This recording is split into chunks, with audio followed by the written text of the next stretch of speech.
So another thing too, if you're listening, because I know a lot of times I like to play with music, so I'm not necessarily listening to the sound. But I mean, having the sound on, especially like I said, if you have that indicator where you can hear if somebody, if your arrow's hit. But there also is a distinct shot when you do damage a building with an arrow, and like in that case, I knew I was doing damage to it, so it was just a matter of time. I actually, you know, did something that I don't like to do. I stood in the same spot and was basically a sitting duck if somebody was smart enough to look and see. Just because I knew we needed to get that sentry down and I figured I'd go for it. I'm in the spawn, so it's, you know, I'm relatively safe at least, but we need to get that sentry down if we wanted to cap the point. So I figured I'd go for it. Plus, it's much more difficult to hit a sentry gun with the Huntsman than it is with the traditional sniper rifle, as I'm sure you guys are all aware.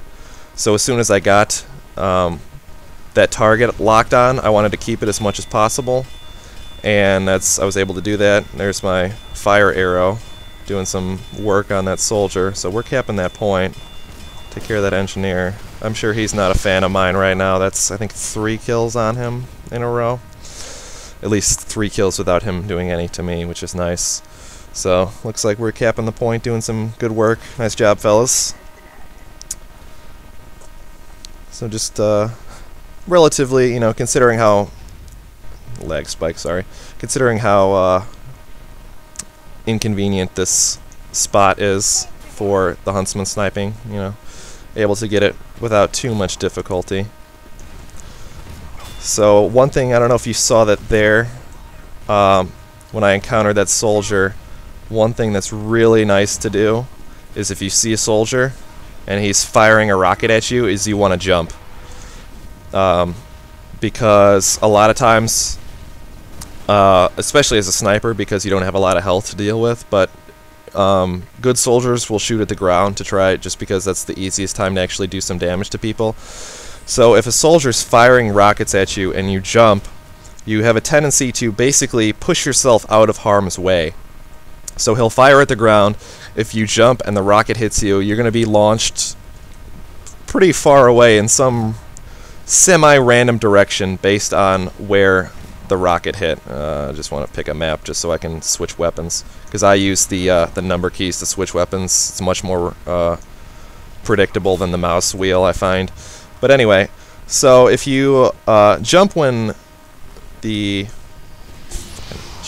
if you jump when the soldier's rockets will come and hit you, you'll basically sort of launch yourself far away, and it's a nice way to keep yourself safe from the rockets, just because in a one-on-one skirmish type situation, there's virtually no way that a sniper is going to beat a soldier. I can't tell if I hit anybody or not. So you want to sort of minimize the damage if at all possible. So we're going to keep going here. I don't know why their snipers are being so aggressive. Ooh. I could have swore he just had his pistol out, but I'll give him that one. Do we have an engineer? We do have an engineer. He's just being useless. So, at the rate we're going here, I think we're doing okay. One of the things that I don't know if I had mentioned this before, just because I'm sort of talking without thinking at the moment, just because I'm playing at the same time. But the reason I didn't do this before, this sort of live commentary stuff, is because I don't go exclusively sniper. If, you know, usually if we need a class to capture a point, destroy a sentry gun, just basically, you know, do general work or whatever, I have no reservations for swapping to that class and doing whatever needs to be done and then swapping back. For the sake of this video, I'm going to do my best to stay sniper, but if we do get at a point and we got 2 minutes here left in the mission, I might need to go spy just to cap that point, so hopefully it won't come down to that. The other team's got a lot of snipers, which is kind of nice for me because most of them don't know how to handle me. And this guy's attacking nothing, probably a lag spike. And that's fine. So it looks like the point's relatively open. Ooh! Picked it up right away. That's a... I hear a sentry gun. A little assist action. So if we get a little double team... Crap, I'm hurting. Ah! Sentry is down. Hopefully I don't die. Nice! I'll take that. So that was another, you saw that soldier and I a little working together.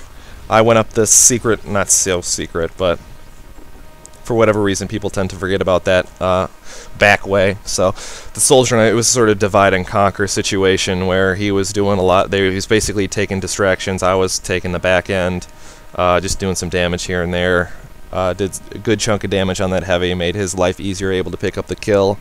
We took down the sentry gun, and then we were able to capture the point. So looks like we're moving on to gravel pit here.